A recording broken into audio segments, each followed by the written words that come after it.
Eu nunca imaginei que uma conversa inocente na internet pudesse mudar completamente o rumo da minha vida. Eu tinha uma família presente, conforto, estudos e um futuro seguro diante de mim, mas bastaram algumas mensagens, promessas bonitas e a ilusão de um amor perfeito para que eu tomasse a decisão mais impulsiva que já fiz. Eu não estava procurando perigo. Eu só queria ser amada, compreendida e vista de verdade. Hoje, ao contar minha história, não busco piedade. Busco alertar. Porque muitas armadilhas não parecem ameaças. Parecem sonhos. Eu conheci ele pela internet. Educado, carinhoso, atencioso todos os dias me dava bom dia, perguntava como eu estava, dizia que pensava em mim antes de dormir. Ele falava de uma vida próspera, de uma grande fazenda no Mato Grosso do Sul, de projetos, de estabilidade, de futuro. Eu, que sempre tive tudo materialmente, sentia que finalmente alguém se interessava por quem eu era e não pelo que minha família tinha. Sem perceber, fui entregando minhas fragilidades, meus medos, meus sonhos e, principalmente, minha confiança. Quando ele me convidou para morar com ele, eu senti medo, mas senti também uma excitação que nunca tinha sentido antes. Parecia coragem, parecia amadurecimento, parecia amor. Para conseguir ir, eu menti para minha família. Disse que iria a um passeio da escola. Arrumei uma mala pequena. Comprei a passagem e embarquei sozinha. Dentro do avião, eu repetia para mim mesma que estava começando uma nova vida. Eu não sabia que estava, na verdade, abrindo a porta para o maior silêncio que já vivi. Ele me buscou no aeroporto, me levou até a fazenda. Era tudo real, grande, bonita, imponente. Mas poucos dias depois, meu celular sumiu, o acesso à internet acabou, as conversas com minha família desapareceram. E, junto com isso, apareceu a verdade que ele nunca tinha contado. Ele era casado, tinha filhos. E eu não estava ali como namorada.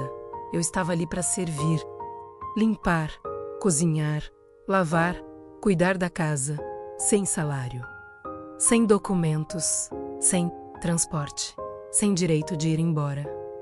Quando eu tentei questionar, ele mudou. A voz ficou fria, o olhar ficou duro.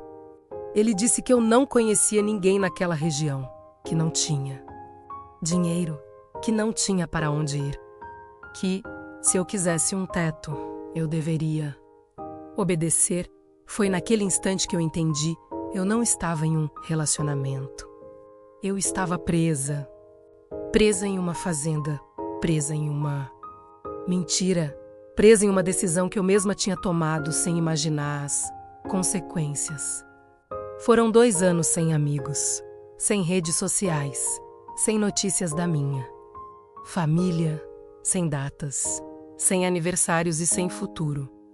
2 anos acordando antes do sol para trabalhar o dia inteiro. 2 anos engolindo choro, medo e humilhação. 2 anos existindo como função, não como pessoa. Até o dia em que um caminhão de ração entrou na fazenda. E eu percebi que talvez aquela fosse a única chance de voltar a ser alguém. Eu me escondi entre sacos, com o coração quase saindo pela boca. Não sabia para onde aquele caminhão ia. Não sabia se eu conseguiria ajuda. Só sabia de uma coisa: ficar significava desaparecer de vez. Fugir significava arriscar tudo. E, naquele momento, eu escolhi a única coisa que ainda me restava: escolher a minha própria vida. Se essa história tocou você, curta o vídeo, se inscreva no canal e ative o sininho para não perder as próximas histórias reais de superação. E deixe aqui nos comentários de onde você está assistindo. A sua mensagem pode alcançar alguém que precisa ouvir essa história hoje. Eu nasci em uma família rica. Cresci cercada de conforto, escolas particulares, viagens, festas de aniversário em salões grandes e uma sensação silenciosa de que tudo sempre estaria no lugar.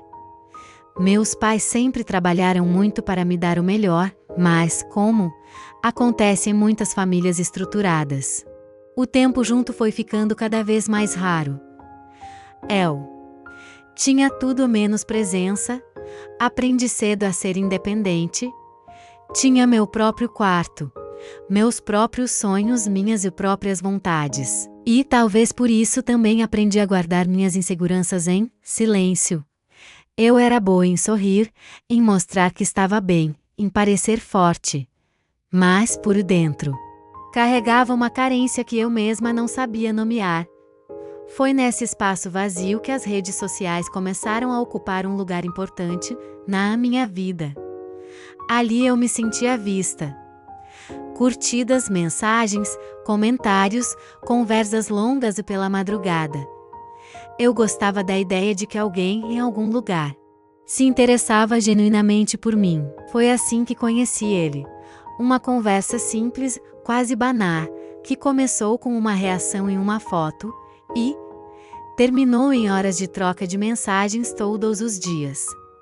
Ele se mostrava educado, atencioso, curioso sobre minha rotina, meus gostos, meus planos. Parecia diferente do outros. Com o tempo. Ele começou a falar da própria vida, dizia ser um grande fazendeiro no Mato Grosso do Sul. Contava histórias de negócios, de caminhonetes novas, de viagens para negociar gado, de uma fazenda enorme, com um lago, pasto sem fim, cavalos, tratores modernos e funcionários. Sempre havia vantagens, prosperidade, conquistas. Eu ouvia fascinada. Naquele momento, aquilo não me soava como ostentação. Soava como estabilidade, como futuro, como um homem que sabia o que queria da vida e, principalmente, soava como alguém que poderia me oferecer uma história diferente da minha. Ele dizia que se sentia sozinho, dizia que, apesar de ter dinheiro e uma vida confortável, não tinha alguém de verdade ao seu lado. Dizia que eu era especial, que eu entendia ele, que comigo ele conseguia ser quem realmente era. Eu acreditei, não percebi que, enquanto eu me abria cada vez mais, ele recolhia silenciosamente todas as minhas fragilidades. Havia também um tipo de pressão silenciosa que ninguém percebia. Desde muito cedo, eu aprendi que precisava corresponder às expectativas da família, da sociedade, dos amigos e até das pessoas que mal me conheciam. Ser educada, ser exemplar, ser discreta, ser forte. Eu sentia que não tinha espaço para errar, para demonstrar fragilidade ou para simplesmente dizer que estava cansada. Na prática, eu tinha liberdade, mas emocionalmente me sentia engessada dentro de um roteiro que não fui eu quem escreveu. Eu não sofria privações materiais, mas sofria de uma solidão que não fazia barulho. Era uma solidão elegante escondida atrás de fotos bonitas, viagens planejadas e sorrisos treinados. Quando eu chegava no meu quarto à noite depois de mais um dia, aparentemente perfeito, sentava na cama e ficava olhando o celular como se ele fosse uma janela para uma vida mais verdadeira. Eu queria ser vista além do sobrenome, além da condição financeira, além da imagem da garota que tinha tudo. Por isso, quando ele apareceu nas redes sociais, a forma como falava comigo me atingiu num lugar muito específico. Ele perguntava como eu me sentia, e não apenas o que eu fazia. Demonstrava interesse pelas minhas inseguranças, pelas minhas dúvidas sobre o futuro, pelos meus conflitos internos. Eu me sentia, finalmente, escutada. A atenção constante virou hábito. As mensagens de bom dia passaram a ser a primeira coisa que eu lia ao acordar. As conversas longas substituíram, sem que eu percebesse, diálogos reais, que eu já não tinha mais com quase ninguém. Eu não entendia, naquela época, que carência também pode ser perigosa quando encontras alguém disposto a manipulá-la. Eu só sabia que aquele homem parecia preencher um vazio que eu carregava em silêncio havia anos. E quanto mais eu falava sobre mim, mais eu acreditava que estava construindo algo seguro. Na verdade, eu estava entregando, pouco a pouco, todas as chaves da minha própria vulnerabilidade. Depois de alguns meses conversando todos os dias, ele fez o convite. Disse que queria me conhecer pessoalmente. Disse que estava cansado de viver só pela tela. Disse que queria construir algo sério comigo. Sente medo, mas sente também empolgação. Ele insistia com delicadeza, nunca de forma agressiva, sempre usando palavras bonitas, promessas cuidadosas e uma paciência que parecia sincera. Até que, um dia, ele disse algo que mudou o rumo da minha vida. Vem morar comigo. Aqui você vai ter tudo. Vai ser minha companheira. Não vai precisar se preocupar com nada. O tom era de segurança, de proteção, de certeza. Eu sabia que meus pais jamais aceitariam aquela ideia. Eu era jovem, ainda estudava e nunca tinha conhecido aquele homem pessoalmente. Então, eu menti, disse à minha família que iria participar de um passeio da escola, uma viagem curta, nada perigoso. Arrumei uma mala pequena. Coloquei nela poucas roupas, alguns objetos pessoais e um medo silencioso que eu fingia não sentir.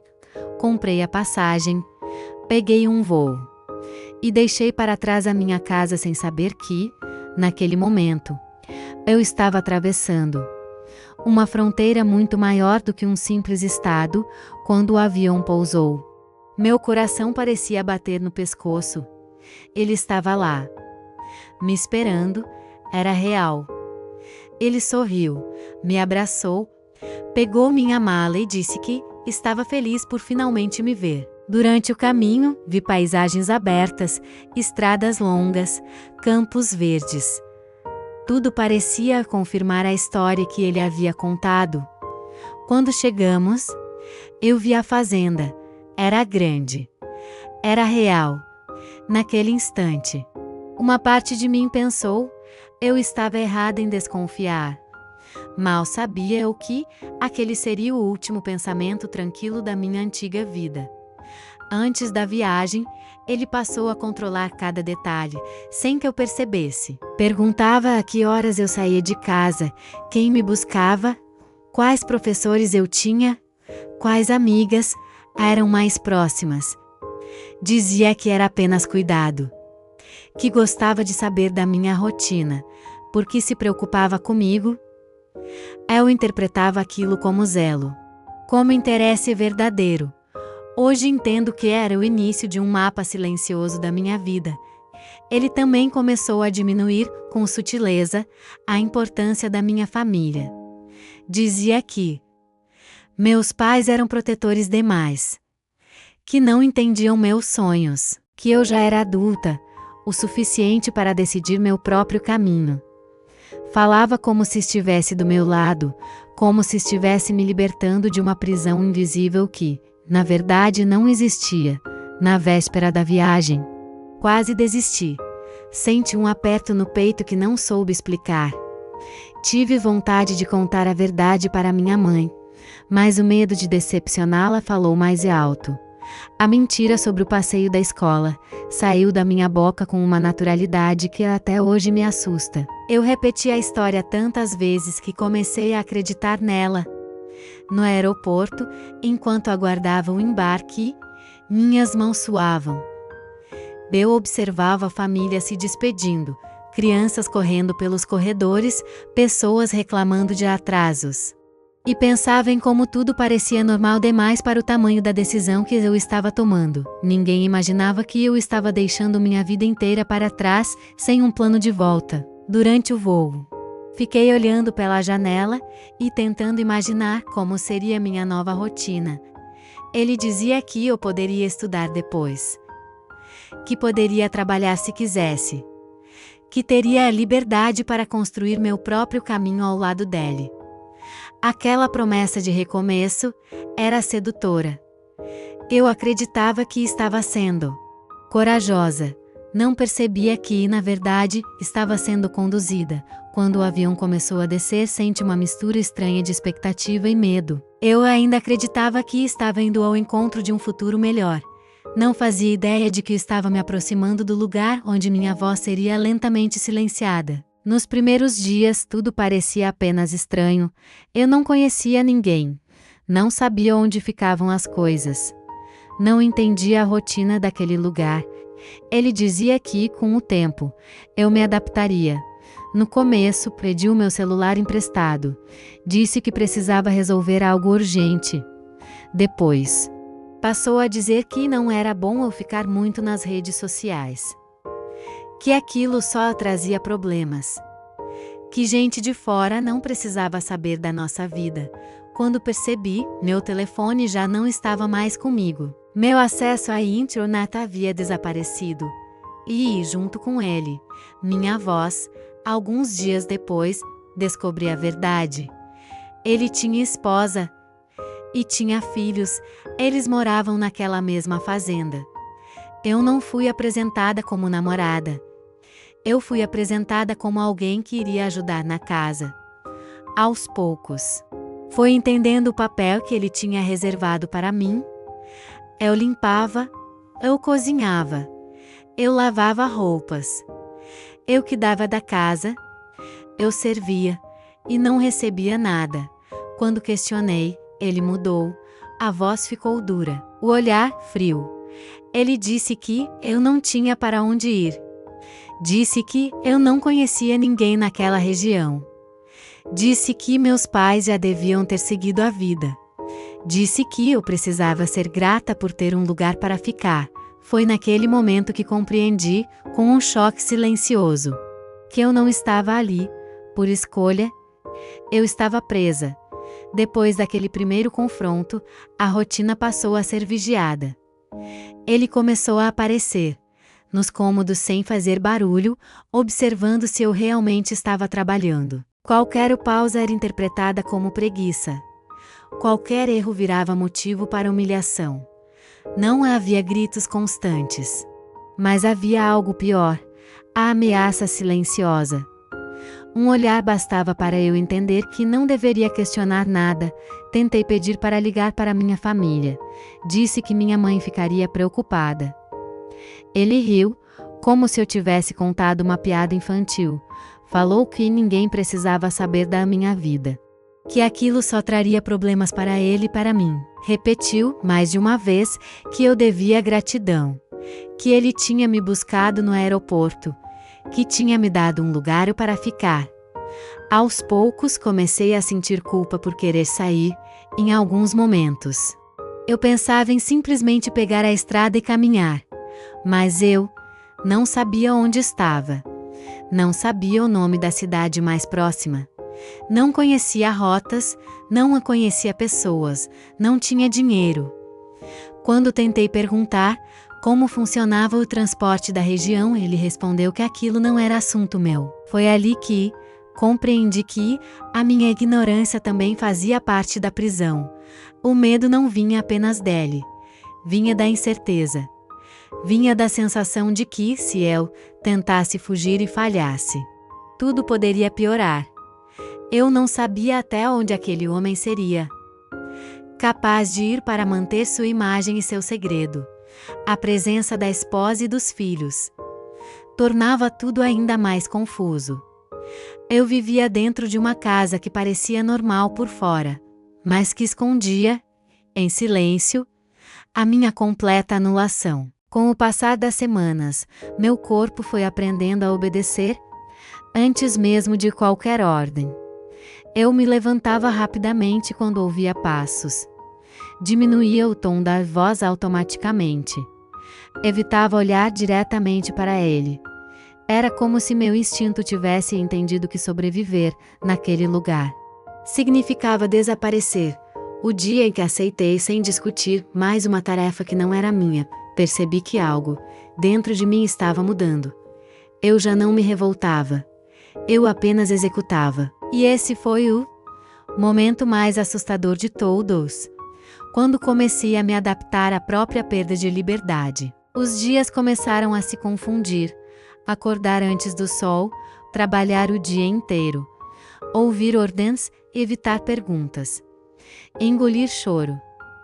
Eu não tinha salário, não tinha documentos comigo, não tinha telefone, não tinha transporte, não tinha direito à opinião. A esposa dele me tratava como alguém invisível, às vezes como alguém incômoda, outras vezes como se eu fosse culpada por alguma coisa que eu mesma não compreendia. As crianças me chamavam quando precisavam de algo. Eu não tinha nome. Eu era FUN sonho. Com o tempo, fui perdendo a noção de quem eu era antes daquele lugar. Minhas roupas já não eram NHS. O cabelo era sempre preso. Minhas mãos viviam feridas, meu corpo cansado, minha mente vazia. O silêncio era constante, não havia conversa, não havia carinho, não havia descanso, havia apenas obediência. Foram 2 anos de exclusão social, 2 anos sem amigos, sem notícias da minha família, sem aniversários, sem datas, sem futuro. À noite, eu deitava em uma cama simples, em um quarto pequeno, e repetia mentalmente o nome dos meus pais. Era a única forma que eu tinha de não esquecer de onde eu vinha.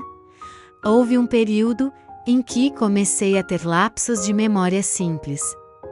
Esquecia onde havia colocado objetos, repetia tarefas. Precisava reler bilhetes para entender o que tinha acabado de fazer. O cansaço era permanente. Não importava quanto eu dormisse quando dormia. Meu corpo estava ali, mas minha mente parecia sempre atrasada. Como se estivesse tentando acompanhar uma vida que não fazia mais sentido. Passei a conversar comigo mesma em silêncio. Enquanto lavava o chão, eu imaginava diálogos que nunca aconteceriam. Contava, dentro da minha cabeça, tudo o que eu diria ao meu pai se tivesse a chance. Repetia o nome da minha mãe como se fosse uma oração. Eu precisava manter algum vínculo com a pessoa que eu tinha sido, porque naquele lugar, ninguém me chamava pelo meu nome com afeto. Quando chamavam, era apenas para exigir algo. O medo de adoecer também passou a me acompanhar. Eu não tinha médico, não tinha direito a reclamar de dores. Não tinha descanso quando ficava mal. Em um dos dias trabalhei com febre, tonta, enxergando tudo embaçado. Quando tentei explicar que não estava bem, ouvi que eu estava inventando desculpas. Aprendi, então, a esconder até a própria fraqueza. Às vezes, à noite, eu escutava risadas vindo da sala. A família reunida, assistindo televisão, comentando sobre a vida, sobre escola, sobre planos. Aqueles sons atravessavam a casa e chegavam até meu quarto pequeno como um lembrete cruel de que eu existia apenas para sustentar aquela normalidade. Eu era parte do funcionamento da casa, mas não fazia parte de nenhuma história. Com o tempo, comecei a sentir vergonha de mim mesma. Vergonha por não conseguir sair. Vergonha por obedecer. Vergonha por ainda sentir medo. Eu me culpava por ter ido até ali, por ter mentido para meus pais, por ter acreditado em alguém que eu mal conhecia. A culpa virou uma prisão dentro da prisão. Foi nesse período que percebi o quanto o isolamento nos transforma. A falta de conversa, de troca, de contato com o mundo, foi apagando minhas referências. Eu já não sabia mais que dia da semana era. Já não sabia mais o que estava acontecendo fora daqueles portões. A fazenda se tornou meu universo inteiro, e eu passei a existir apenas dentro dos limites que alguém tinha escolhido para mim, mesmo sem perceber. Uma pequena chama continuava viva dentro de mim. Ela surgia quando algum caminhão chegava para entregar ração, quando algum funcionário diferente aparecia na fazenda, quando eu ouvia um rádio ligado ao longe. Aquela vida existia fora dali, eu só precisava encontrar uma brecha. Passei meses observando quem entrava, quem saía, em quais horários, por onde os veículos passavam. Aprendi a disfarçar meu olhar, aprendi a fingir normalidade. Até que um dia o caminhão parou mais distante da casa. O motorista desceu para conversar com um dos funcionários. Ninguém estava olhando para mim.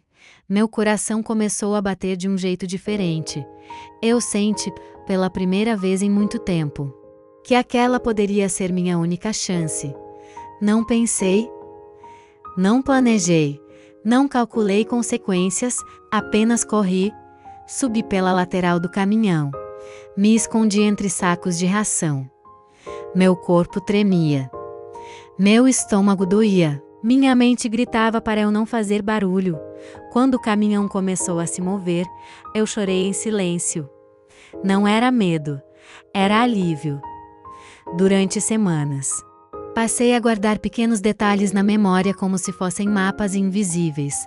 A hora em que o sol batia direto no curral, o momento em que a casa ficava mais silenciosa, o dia da semana em que o movimento de caminhões era maior. Eu fingia desinteresse, mas observava tudo. Sabia que não poderia contar com a ajuda direta de ninguém ali dentro. Qualquer aproximação poderia me colocar em risco. Houve um dia em que quase tentei fugir e não consegui. O caminhão chegou mais cedo do que o habitual e eu estava presa dentro da cozinha, cercada de tarefas. Olhei pela janela e eu vi a oportunidade de ir embora junto com a poeira da estrada. Aquilo me fez chorar escondida no banheiro, com a sensação de que talvez eu nunca mais tivesse coragem suficiente. Depois desse dia, comecei a preparar minha mente, não o meu corpo. Eu repetia para mim mesma que, quando a chance surgisse, eu não poderia hesitar. Que o medo não poderia decidir por mim outra vez. Que, mesmo sem saber para onde ir, qualquer direção seria melhor do que permanecer. Passei a imaginar o rosto do meu pai ao atender o telefone. A voz da minha mãe. A casa onde cresci. O quarto que ficou fechado esperando meu retorno. Eu me apegava a essas imagens para não esquecer que existia uma vida real me aguardando do lado de fora. Também comecei a ter pesadelos constantes. Sonhava que corria, mas minhas pernas não se moviam. Que gritava, mas nenhum som saía da minha boca. Acordava suando frio, com o coração acelerado, e precisava de alguns segundos para entender onde eu estava. A esperança, quando nasce no meio do desespero, também assusta. O mais difícil era fingir normalidade. Sorrir quando alguém passava. Responder com educação. Continuar servindo como se nada estivesse sendo planejado dentro de mim. Eu precisava parecer obediente para continuar invisível. E, naquele lugar, ser invisível era a única forma de sobreviver até o momento certo. Quando ouvi, dias depois, que uma nova carga de ração chegaria, algo dentro de mim se organizou em silêncio. Eu soube, sem nenhuma certeza racional, que aquela seria a minha última chance. Não porque fosse a melhor, mas porque eu já não suportava mais adiar a minha própria liberdade. A viagem pareceu interminável. Quando finalmente o caminhão parou em um posto, eu desci sem saber exatamente onde estava. Minhas pernas quase não me obedeciam, eu pedi ajuda. Minha voz saiu fraca, mas verdadeira. Um funcionário do posto me ofereceu um telefone. Minhas mãos tremiam tanto que quase deixei o aparelho CAIR. E o liguei para o único número que eu ainda sabia de memória. O do meu pai. Quando ouvi a voz dele, tudo desmoronou. Eu não consegui falar direito. Só chorei. Ele entendeu. Ele sempre acreditou que eu estava viva. Ele nunca parou de me procurar. Com a ajuda da minha família, eu fui resgatada, fui acolhida, fui ouvida, e pela primeira vez, minha história deixou de ser apenas minha. Juntamos provar esse ponto. Ele atu esse ponto. MN SAGNSANTGAS ponto. TSTIMUNHOS ponto. RGS trus ponto. DINUNCIAMUS. Aquele homem, aquele fazendeiro que, por trás de uma imagem de sucesso, escondia uma prisão. Depois da ligação para o meu pai, veio um silêncio estranho. Eu segurava o telefone como se ele ainda pudesse me manter conectada àquela voz que tinha acabado de me devolver ao mundo. O funcionário do posto me ofereceu água e um lugar para sentar. Foi ali, sentada, em uma cadeira de plástico, que meu corpo finalmente desabou. Eu tremia sem controle, sentia frio mesmo debaixo do sol forte e não conseguia organizar os pensamentos. Expliquei, aos poucos, que tinha fugido de uma fazenda, que estava sem documentos, que não tinha dinheiro, que não sabia como voltar para casa sozinha. Ninguém me tratou com desconfiança. Aquela simples atitude ser acreditada foi um choque. Eu não estava acostumada a ser ouvida. Pouco tempo depois, meu pai conseguiu acionar pessoas conhecidas e orientações para que eu ficasse em segurança até a chegada dele. Cada minuto parecia uma hora. Eu tinha medo de que alguém viesse me buscar à força. Medo de que tudo fosse interrompido antes de realmente terminar. Quando finalmente vi meu pai se aproximando, eu quase não o reconheci. Ele parecia mais velho, mais cansado. Mas, quando nossos olhos se encontraram, eu soube que era ele. O abraço foi silencioso, longo e necessário. Nenhuma palavra daria conta daquele reencontro. No caminho, ele me contou, entre frases curtas, que nunca tinha parado de me procurar, que registrou ocorrências, conversou com pessoas, tentou rastrear pistas, redes sociais, contatos antigos, que se recusava a aceitar a ideia de que eu tivesse simplesmente desaparecido por vontade própria. Nos dias seguintes, comecei a relatar tudo o que lembrava. Lugares, rotinas, nomes, comportamentos, horários, veículos. Cada detalhe virou peça de um quebra-cabeça, doloroso, mas essencial. Reunimos conversas antigas, registros de passagens, testemunhos indiretos, qualquer prova que ajudasse a mostrar o que realmente tinha acontecido. Eu precisei reaprender a falar sobre mim sem sentir culpa. Precisava repetir minha história para pessoas desconhecidas, para autoridades, para profissionais. A cada vez, a ferida parecia abrir de novo. Mas, ao mesmo tempo, algo dentro de mim se fortalecia. Contar era uma forma de retomar o controle. A liberdade não chegou de uma vez. Ela veio em etapas. Primeiro, a segurança. Depois, a verdade. E, aos poucos, a certeza de que aquela fazenda não teria mais o poder de definir quem eu era. Voltar para casa não foi simples. O mundo tinha continuado sem M. M e os amigos tinham mudado. As rotinas eram outras, e eu também era outra. Tive que aprender, aos poucos, a confiar novamente, a dormir sem medo, a sair sozinha, a usar um celular sem sentir culpa, a responder mensagens sem achar que estava fazendo algo errado. A vida me deu, com o tempo, uma nova chance. Conheci uma pessoa que me ama de verdade, que me respeita, que não controla meus passos, que não vigia meus silêncios, que não transforma carinho em dívida. Hoje, quando olho para trás, não sinto apenas dor. Sinto consciência. Aprendi da forma mais dura possível que escolhas feitas por impulso podem custar muito. CARU.APRND e que promessas bonitas não substituem fatos. Que histórias perfeitas demais precisam ser questionadas. Que amor não prende, não ameaça. Não é sala. Eu sobrevivi. Eu recuperei meu nome, recuperei minha voz, recuperei minha história.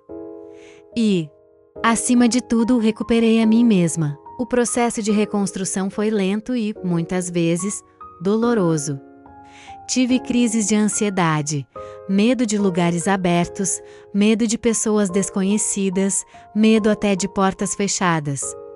Coisas simples, como entrar em um carro de aplicativo ou ficar sozinha em casa, despertavam lembranças que meu corpo não conseguia explicar, mas reagia.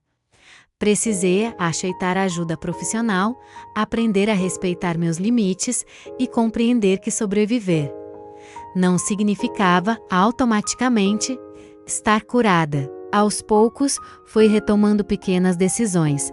Escolher minha própria roupa, sair sem avisar cada passo, desligar o celular sem sentir culpa, planejar meus dias sem pedir a autorização. Cada escolha simples era, na verdade, um exercício de liberdade. Um treino silencioso para voltar a confiar no mundo e em mim. Conhecer alguém novo foi, no começo, assustador. Eu desconfiava de gestos gentis, de palavras suaves, de promessas. Demorei a acreditar que o amor pode existir sem controle, sem chantagem emocional, sem medo. Mas a pessoa que entrou na minha vida me ensinou, com paciência, que respeito também é uma forma profunda de afeto. Que ninguém precisa se anular para caber no espaço do UTR.HUJE. Eu consigo olhar para minha história sem desejar apagá-la. Não porque ela tenha sido bonita, mas porque ela me transformou. Eu aprendi a reconhecer sinais, a escutar minha intuição, a não romantizar urgências disfarçadas de amor. Aprendi que vínculos verdadeiros não exigem isolamento, segredo ou abandono de quem somos. Se existe uma lição que carrego comigo, é esta: decisões tomadas no impulso podem abrir feridas difíceis de fechar, mas nunca são mais fortes do que a coragem de recomeçar. Minha vida não voltou a ser como antes. Ela se tornou outra, mais consciente, mais cuidadosa, mais minha. Eu sigo em frente sabendo que meu passado não me define, mas me fortalece. E que, mesmo depois de tudo, ainda é possível acreditar não em promessas vazias, mas na própria capacidade de escolher, de dizer não, de dizer basta e, principalmente, de dizer sim, para uma vida que finalmente me pertence. Hoje, quando penso naquela estrada de terra, no barulho do caminhão e no medo que eu sentia de ser descoberta, não lembro apenas da dor. Lembro da coragem que eu nem sabia que existia dentro de mim. Lembro da mulher que, mesmo esgotada, encontrou força para escolher a própria vida. Durante muito tempo, eu me culpei por ter acreditado, por ter ido, por ter mentido, por ter sido enganada. Hoje eu entendo que confiar não é fraqueza. Fraqueza é usar a confiança de alguém para aprisioná-la. Meu pai nunca deixou de me procurar, enquanto eu achava que estava esquecida. Alguém insistia todos os dias que eu ainda podia voltar para casa. Essa certeza atravessou 2 anos de silêncio e me alcançou no momento exato em que eu mais precisava. A minha vida não voltou a ser como antes. Ela se tornou melhor, mais consciente, mais protegida, mais verdadeira.